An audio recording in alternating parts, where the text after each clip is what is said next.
The Australian Psychedelic Society presents the 4th seminar in the Perth Altered States Series. Please join us as academics Dr. Chris Letheby and Tobias Penno present and explore philosophical, scientific and clinical perspectives on the relationships between psychedelics and meditation.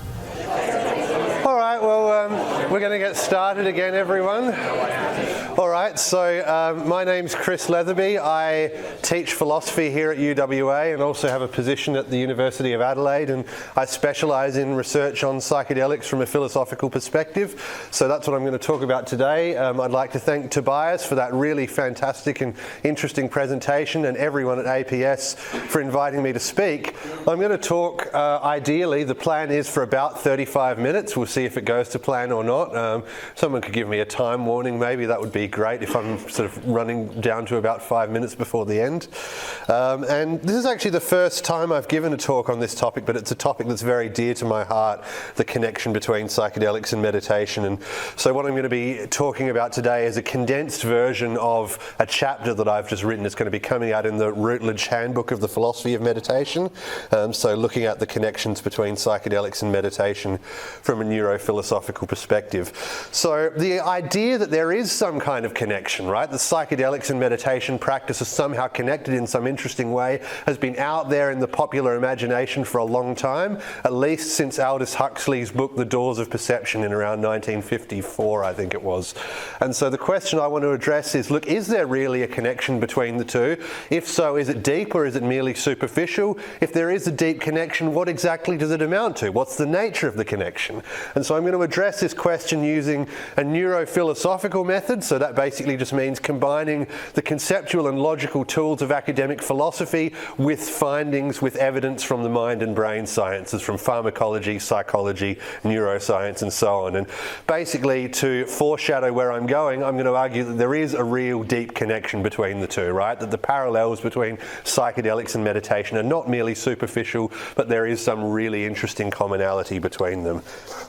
So the talk is in 3 parts, which won't surprise some of you. And in the first section, I'm going to talk about this idea of a connection, right? Where it's come from, the idea that there's a connection between psychedelics and meditation. And that'll involve looking a little bit at sort of the history of, early psychedelic research in kind of Western science and Western culture. The second part of the talk, I'm going to turn to recent evidence, right? So studies from the recent wave of psychedelic science that point to the idea that there is some connection and kind of give us some information about what its nature is. And then in part 3, I'm going to give you my idea, my hypothesis about what the connection is. And this is necessarily going to have to be pretty brief, right? It's going to, I'm going to kind of omit a lot of background information. I'm not going to be able to tell you too much about why I think my hypothesis is plausible, so you can ask me about that over lunch if you want, but I can at least tell you, in light of all this evidence, what I think the connection is. But I should say as well, a disclaimer, I'm not going to be talking about, all the effects that psychedelics and meditation have. They're both really complex practices that have a number of different effects on the mind, the brain, and the body, and I'm just going to be focusing on what I think is the most interesting connection, at least, that we get from looking at the recent research. So it's a deliberately sort of narrowly focused talk. So starting off, where does this idea of a connection between the two come from? Well, on a superficial level, and I got this, I think, this list of parallels from the psychedelic and meditation researcher Catherine McLean, right? In a conference presentation, she says, if we look at the two, we can just reel off a bunch of provocative similarities, right? So they're both these ancient consciousness-altering techniques. They both have long histories of use, centuries or millennia of use in non-Western cultures. They both came to sort of widespread attention in Western society in the second half of the 20th century, and they've both been studied scientifically and touted as secular psychotherapeutic interventions, right? So they both have a body of evidence suggesting that they can be helpful for mental health problems when used in a secular way outside of their original traditional sort of religious or spiritual context of use. So there's a striking, but as I say, potentially superficial set of parallels. So the question is, do the similarities go deeper than this? And I'm just going to start, as a good philosopher does, by defining my terms, right? So for today's purposes, when I talk about psychedelics, when I use the term psychedelic, I'm specifically talking about psychoactive serotonin 2A receptor agonists, right? So the class of drugs that includes LSD, psilocybin, mescaline and DMT.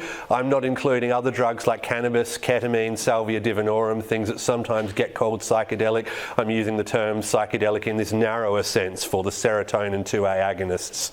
And when I talk about meditation, I'm going to be referring specifically to vipassana or insight meditation practices, which are drawn originally from the Buddhist tradition and now have pretty widespread use, not just in Buddhist context, but in secular situations as well.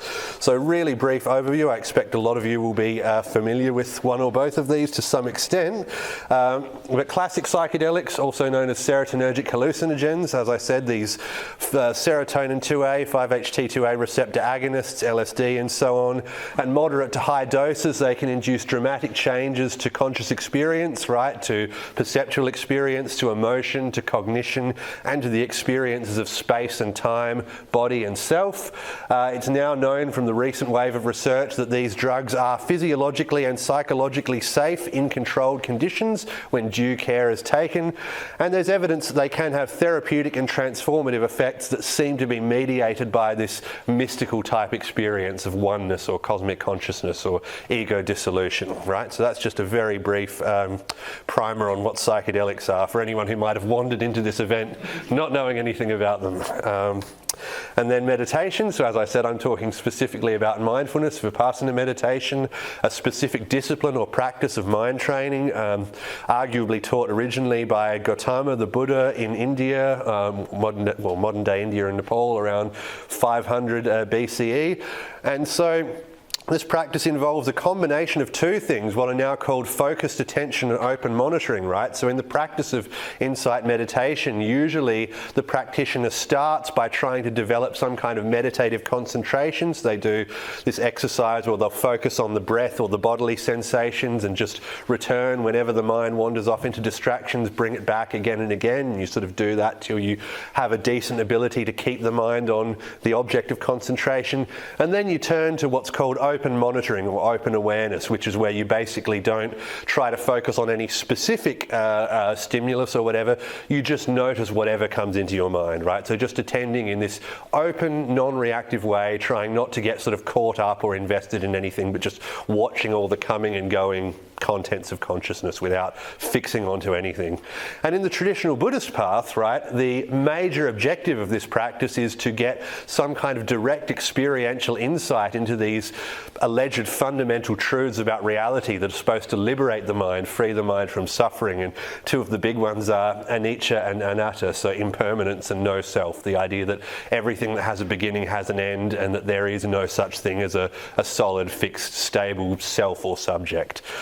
So that's kind of the name of the game, as I said, when this practice is used in its traditional Buddhist setting, but it has been taken out of that setting and used in secular contexts, and there's quite a big body of evidence now suggesting that this practice can have therapeutic effects, it can reduce symptoms of psychiatric disorder, and also positive psychological effects, so it can increase well-being and happiness and so on in people who don't have a mental health diagnosis. So that's just a brief overview again of mindfulness meditation. So why would you think there's some interesting connection between these two ancient consciousness-altering practices? Well, Aldous Huxley was at least one of the first to suggest this, certainly the most famous one to suggest it early on in the early 1950s, and his suggestion was that what psychedelics do, of course in that book he famously described his experience on 400 milligrams of mescaline, and he said that psychedelics offer temporary glimpses of the same states of mind, the same modes of consciousness that meditation aims to induce as a permanent realization, right? So this was Huxley's account of the connection. He said there are certain states that the practice of meditation aims to, well, not even really states, traits, right? The practice of meditation aims to transform the mind into a mind that experiences the world in a certain way, and psychedelics can temporarily transform the mind into one that experiences the world in that way. They can zap you up to the top of the mountaintop and then drop you back down at the bottom after the drug wears off, is one way people sometimes think about it.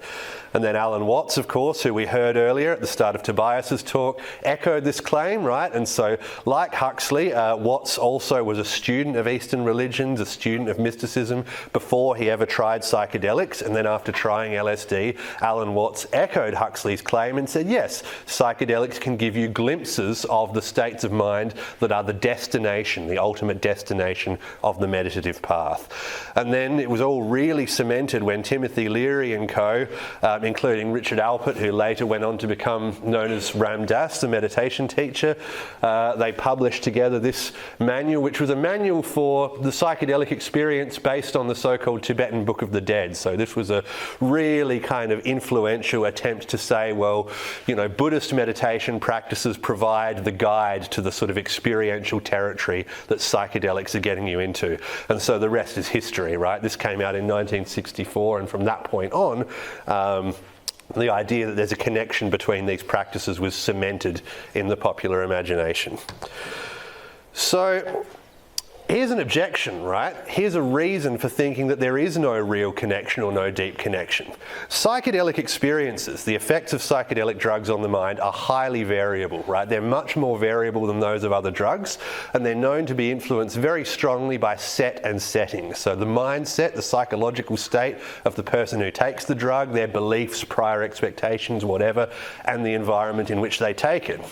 Now, people like Aldous Huxley and Alan Watts, as I said, were students of mysticism and students of religion well before they ever encountered psychedelic drugs. And so why were they interested in psychedelic drugs? Precisely because they thought they might get a glimpse of these experiential territories that meditation is aiming at. They thought they might get to experience Satori or Nirvana or something like that. And so if you're feeling skeptical, you might say, well, the only reason that Huxley and Watts had those kinds of experiences is because consciously or unconsciously they were expecting to have those kinds of experiences.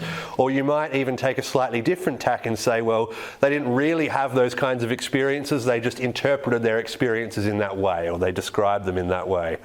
And so you get this objection, it comes up from time to time, and this is in a recent academic journal article from last year.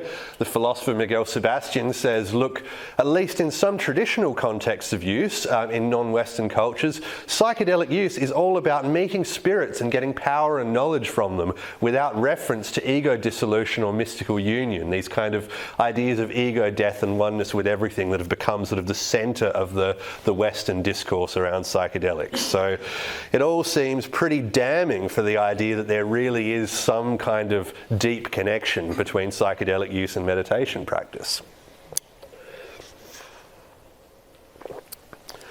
Now, I'm not an expert on the anthropology, right? I'm definitely not an expert on the frameworks that get used to kind of interpret psychedelic experiences in traditional contexts of use in non-Western cultures. But I'm going to try and respond to this objection, right? Because as I said, ultimately I think there is a deep connection here, so I think this objection somehow doesn't work.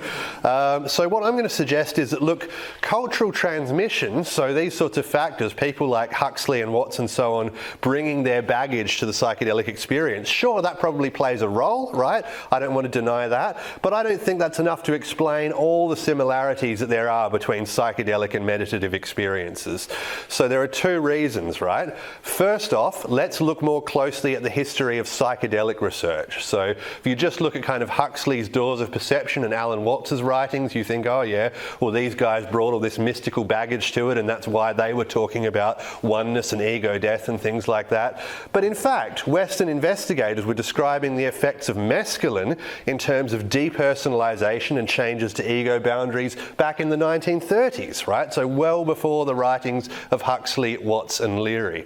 So, and as far as I know, these investigators, these German investigators, Gutmann and co, didn't have any particular mystical barrow to push, right? So I don't think that there's any good argument that they were saying mescaline changes the sense of self and changes ego boundaries because they were bringing all this mystical or religious baggage to bear. there. Similarly, if you look at some of the early scientific reports on LSD from the late 1940s, early 1950s that were sort of contemporaneous with Huxley's Doors of Perception, or even predated it by a couple of years in some cases, they were emphasizing changes to the sense of self, right? Before Aldous Huxley and Alan Watts were big, scientists were publishing papers saying LSD changes the sense of self. So again, I don't think the historical record supports the idea that this claim that psychedelics change the sense of self is just a result of people bringing kind of their own religious, mystical baggage to bear on it. A third point on this score is that a lot of today's senior Buddhist teachers, so senior Western teachers of Buddhist meditation who have gone through the whole traditional practices, the 3-year retreats and whatever, after decades of many of them began Buddhist practice after psychedelic experiences, right? Some of them were very open about the fact that they were inspired to practice Buddhism by psychedelic experiences, and many of them, after decades of dedicated practice, after doing all the traditional 3-year retreats and so on, they still maintain that yes, my early psychedelic experiences gave me genuine glimpses of the same territory that meditation aims at, after practicing it in a kind of extremely disciplined and dedicated fashion for years.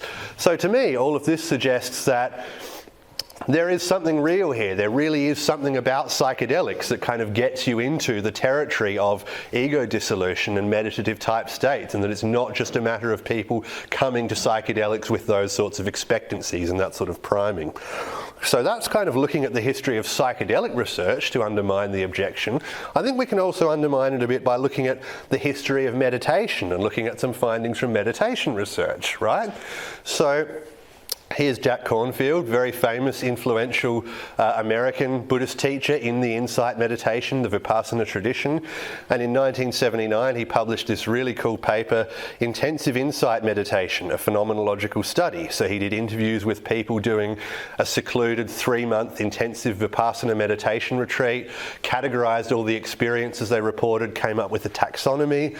So here are some of the categories of unusual experiences that the participants in this 3-month insight meditation retreat reported, and tell me if any of these sound familiar at all, right? We've got somatic experiences, spontaneous movement, alterations in body image, energy flow experiences, other proprioceptive changes such as temperature, weight, etc., unusual breathing patterns, unusual experiences during walking, changes in perception of pain. So there's 7 types of somatic experiences. We got visual experiences, eyes open, eyes closed, auditory experiences, gustatory and olfactory experiences, mental experiences. It gets really interesting here. Strong emotions and mood swings, rapture and bliss, psychological insights, equanimity, insights into basic mental and physical life processes. Any bells going off?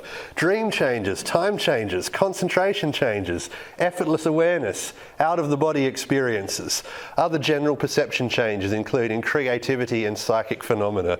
This is from shutting yourself away for 3 months and meditating. So these categories are pretty abstract, right? Let's have some examples. So people reported feeling their body divided in half or their torso expanding, feeling their body heavily pulled in all directions, or feeling as though they were floating when they were really stone still, experiencing their body growing huge, then tiny, seeing still objects moving, colours more intense, hallucinations while walking, and LSD melting like visions. Camera-like flashes of light, visions of Buddha and images of body cells and organs. Practitioners also routinely reported visual thoughts, dreamlike images, mental pictures moving and still, and patterns of colours and visions from simple subjects to complex visual mandalas. Also, certain visual themes appear regularly, visions of Buddha or Christ, various religious imagery, visions of bodies, corpses and death, spontaneous visions of violence or lustful scenes, and other vivid visual material often associated with strong emotional discharges. Now, I don't know about you, but I feel like I could be reading Erowid, right? So you've pretty much got 2 options in light of this report, that these are the sorts of experiences people have on a 3-month intensive meditation retreat. You can either say that, well, all of the people having these experiences have done psychedelics before, or have some expectancies about a connection between psychedelics and meditation, which doesn't seem plausible to me. Or you can say there's something else going on. There is really some connection. Somehow the intensive practice practice of insight meditation gets you into some kind of psychological territory that looks very, very like the psychological territory that psychedelics get you into. And what's interesting about this is that so much of this doesn't even have to do with the sense of self, right? It's not even focusing on the idea that, well, psychedelics and meditation both alter the sense of self. You're getting a lot of the same visions, kind of visionary experiences and emotional changes, and so across all these different experiential modalities it really looks like people are being propelled into a lot of the same sorts of experiences. And as I say, it's just implausible, I reckon, to say that this is all due to meditation practitioners having some association between meditation and psychedelics in their mind. Indeed, all these types of meditative experiences that are described in Cornfield's paper you can find in ancient Buddhist meditation manuals, right, from centuries ago, from millennia ago, where any suggestion that there's any psychedelic influence is quite a stretch in my view. So what does all this show? Well, my interim conclusion is that there is a real connection, right? So as I said, maybe some of the apparent overlap can be explained away in terms of expectancies and bias, but I just don't think all of it can, right? It seems clear to me that psychedelics and meditation somehow affect overlapping psychological processes. The connection is deep, it's not merely superficial, and it's not solely due to cultural transmission, priming, interpretive bias, and so on. So having gotten to that point, I want to do two more things if I've got time. The second one is, as I said, look at some recent evidence about what this connection might be.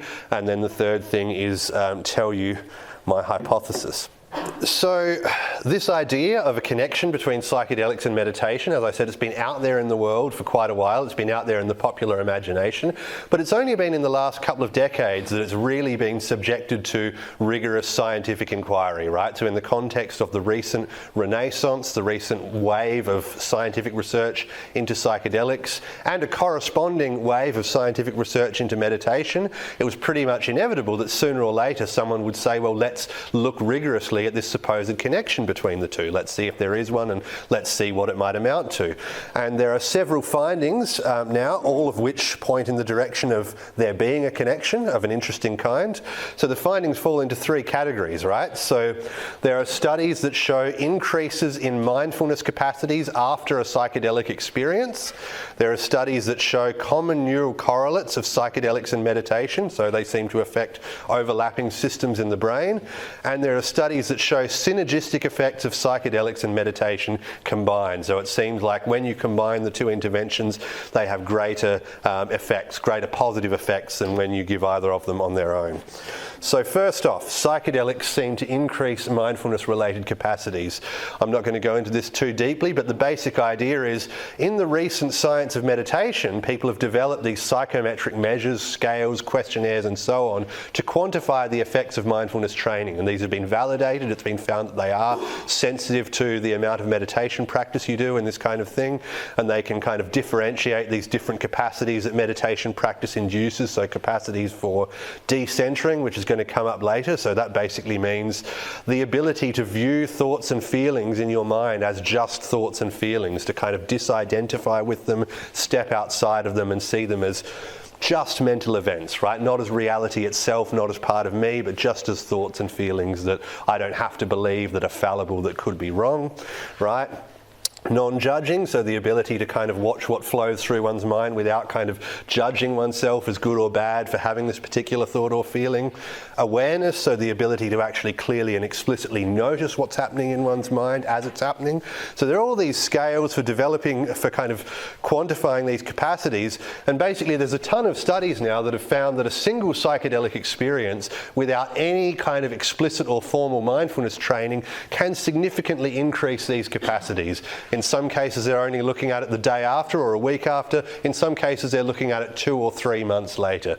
So this is quite remarkable, right? So we've got evidence that without any mindfulness training at all, a single moderate to high dose psychedelic experience can increase the same capacities that mindfulness meditation cultivates for anywhere from 1 week to 3 months. So there's something about psychedelics themselves, or the experiences they induce, that give people a lasting increase in the ability to be aware of what goes on in their mind, to decenter from what's going on in their mind, to view what's going on in their mind non-judgmentally, non-reactively, and this kind of thing. So that suggests pretty powerfully that there is a connection here, and it gives us some clues about what that connection might be.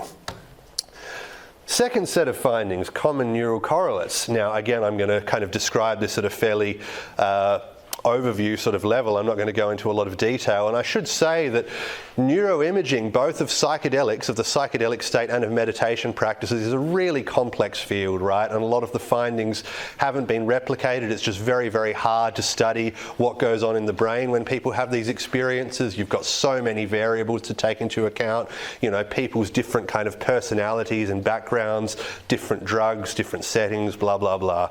But basically, if we zoom out and look at a fairly coarse grain level, there are these two large-scale brain networks that have been getting a lot of attention in neuroscience in the last 20 years, right? And one of them, at least, some of you have probably heard of, the default mode network. So this is the set of brain regions that famously lights up when you're just kind of lying there not doing anything in particular, when you're lying in the scanner and they haven't given you any task to do. This set of regions kicks into action when they give you a task to do, some particular cognitive activity to engage in. The default mode network tends to quiet down, right, and other regions kick into action. There are a few exceptions though, right? There are certain types of tasks where the default mode network keeps ticking over, and it's quite interesting what they are. They tend to be things like social cognition, so thinking about other people's minds and your social relationships, autobiographical and narrative reasoning, so what's called mental time travel, thinking about your own past, thinking about your own future, thinking about who you are as a person and this kind of thing. So basically these high-level activities of kind of modelling who am I, who are other people, how do I relate to other people. Interestingly, a lot of the sort of stuff that our minds get up to when we are kind of lying around, sitting around, not doing anything, right? We rehearse social interactions, we think about who we are, where we've come from, where we're going.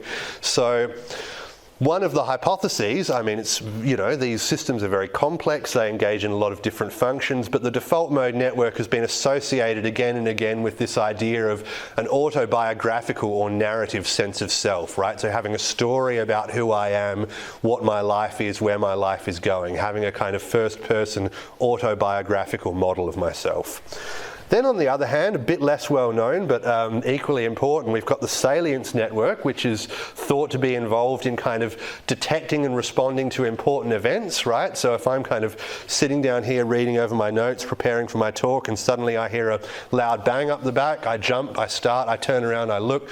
That's the salience network saying, hey, look, you know, there's important information over here in the auditory modality. You need to switch out of this stimulus you're working with now and redirect your resources, your cognitive processing resources to something else. So it's supposed to be involved in, detecting important or relevant information across all the different domains and modalities. And it's also been linked to a so-called minimal or embodied sense of self, right? So not having this story about who I am and where my life is going, but just this sense right here, right now, in this moment of being an embodied subject, having an experience. So the self in the here and now rather than the self kind of across time. That's what the salience network tends to be linked to.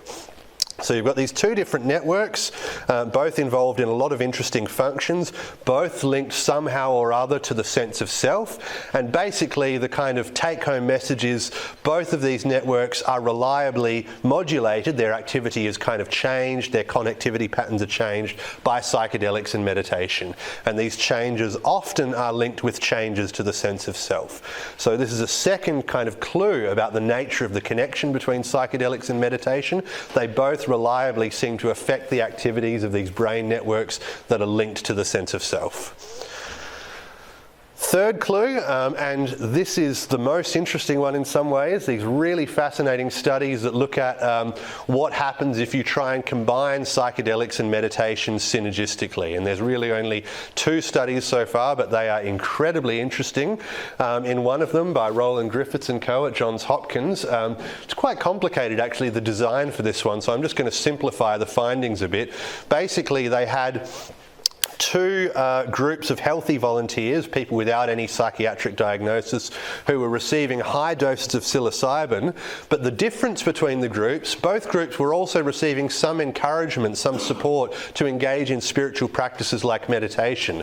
But there was a difference in how much support, right? So one group was receiving really high level, like calling you every 3 days, asking if you meditated and this kind of thing. And then the other group was receiving a lower level of support to engage in spiritual practices. And the finding was pretty typical of what you see in a lot of studies with psilocybin, right? So a fairly high proportion of people on the psilocybin had mystical type experiences, and these mystical type experiences were correlated with lasting positive outcomes, so positive personality change, increases in well-being.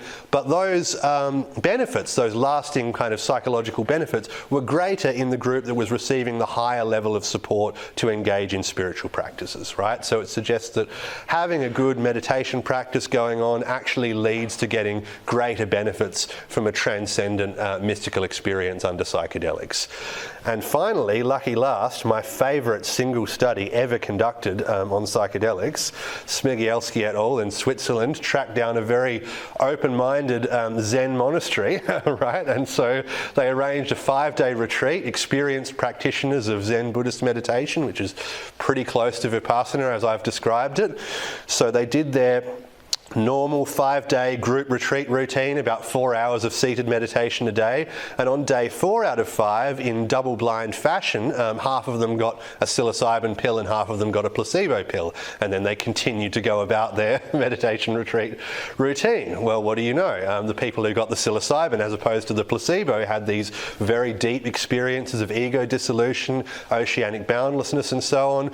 And then after the retreat, of course, from before to after the retreat, everyone showed increases in, their meditation depth, their mindfulness capacities, all this sort of stuff. But of course, the differences were greater in the psilocybin group than the placebo group, and it correlated with the degree of boundless experience, oceanic boundlessness, mystical experience that they had under psychedelics. So this kind of shows the opposite, right? So the other study seems to show that meditation can enhance the positive effects of psychedelics. This one seems to show that psychedelics can enhance the positive effects of meditation. So taken together, it seems like a pretty preliminary but intriguing case that these two interventions can interact synergistically. So, what should we make of all this? Well, I'm going to tell you what we should make of it.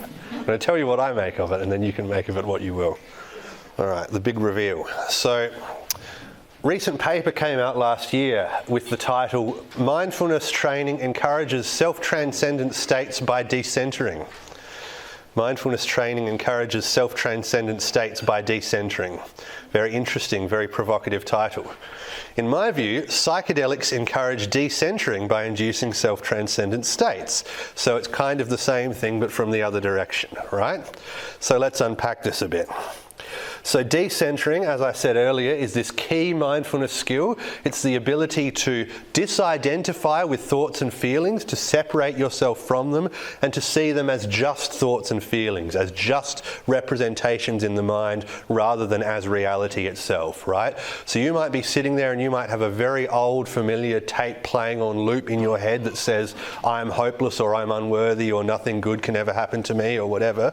And in the instant that you explicitly notice yourself thinking that, you thereby snap out of it, right? As soon as you explicitly realize I am having this thought about myself, you get this, and this claim is based essentially on the testimony, the first person reports of countless meditators, that in the instant that you explicitly notice yourself having the thought, you get this sense of distance from it. You see that it's just a thought. You see that it could be false. It's just a story that you're telling yourself. It's a representation of the world. And so, interestingly, in philosophy, the philosopher Thomas Metzinger has this term for this experience of seeing your mental representations of the world as representations. It's called phenomenal opacity, right? So the idea is that when we don't recognize our representations, our mental models of the world as models, they're phenomenally transparent, because it seems to us as though we look through them to the world itself. We don't see the models, we just see the world. So in the instant that we kind of turn that around and we see our models or representations as models, it's said that they become opaque, right? We start seeing the models themselves rather than just seeing the world through them. It's like, suddenly seeing the window rather than just seeing the world through it, or something like that.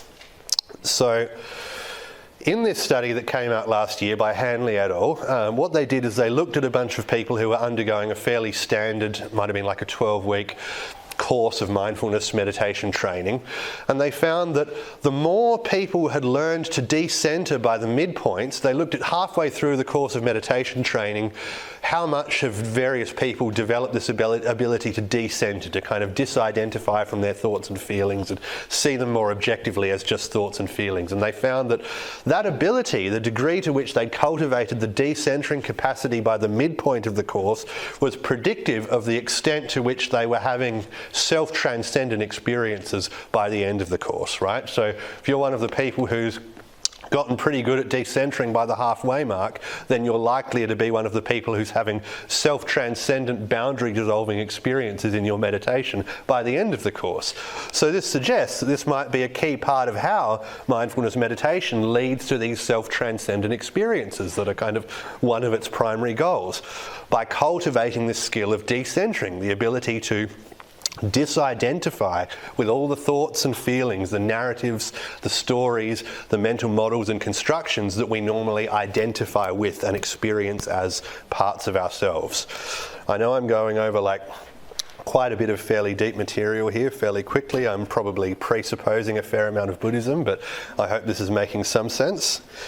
And so my suggestion then is that psychedelics basically do the same thing but from the other direction, right? So whereas mindfulness practice ultimately causes one's sense of self, one's self-model or self-representation to kind of collapse by gradually chipping away at it by this process of decentering, right?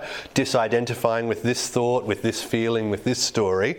My thought is that psychedelics induce decentering by directly disrupting the neural substrates of the self-model, right? They go right in there and they affect these brain networks, the default mode and salience networks that are believed to be involved in the sense of self. They kind of cause these networks to become disconnected, to become less coherent than usual, and this is why they induce these experiences of self-transcendence, the dissolving of ego boundaries.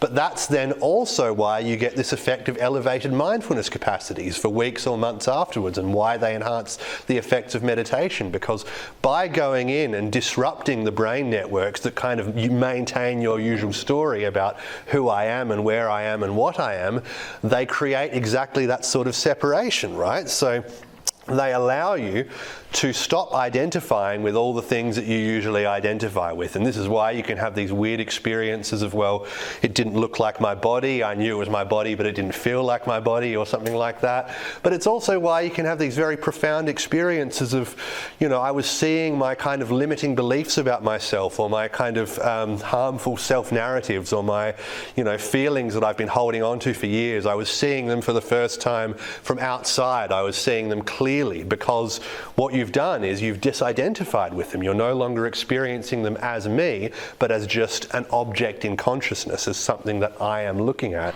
And again, this is a process that is described again and again by practitioners of meditation. And my thought is that this is why you get this sort of effect after psychedelics. So it's like in mindfulness, practicing decentering leads ultimately to the collapse of the self-model. Under psychedelics, going straight in and collapsing the self-model leads to this experience of decentering that then can linger after the experience. And so when you have that sort of decentering experience, these mental contents, these narratives, thoughts, feelings and so on don't necessarily go away, but what's happened is your brain is no longer drawing the boundary between me and not me in the same place that it was before, right? So it's now drawing a different line, and all these thoughts and feelings are outside the me boundary, and so then you don't have to take them so personally, you don't have to get so upset about them, you can view them with more of a sense of distance, spaciousness, detachment, objectivity, maybe even clarity and humour. So That's the nature of the connection, according to me. Psychedelics and meditation can both induce self-transcendent states that involve decentering and phenomenal opacity, so there's disidentifying with mental contents and seeing them as representations rather than as reality itself. But the causal mechanisms involved and the psychological directions involved, if you like, are different. So I'm just going to recap the whole kind of story that I gave. So we've got this idea of a connection. It's got a long history.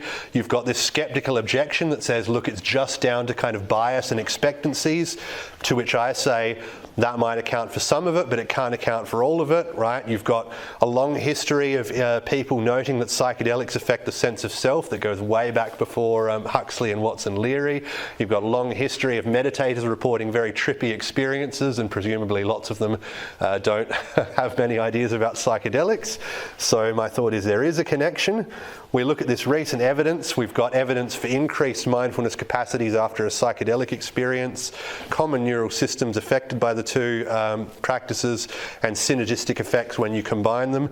And I've proposed that this kind of body of evidence about the nature of the connection can be explained by this simple hypothesis: mindfulness induces self-transcendent states via decentering, psychedelics induce decentering via self-transcendent states. So that is it. References available on request. Thanks everyone.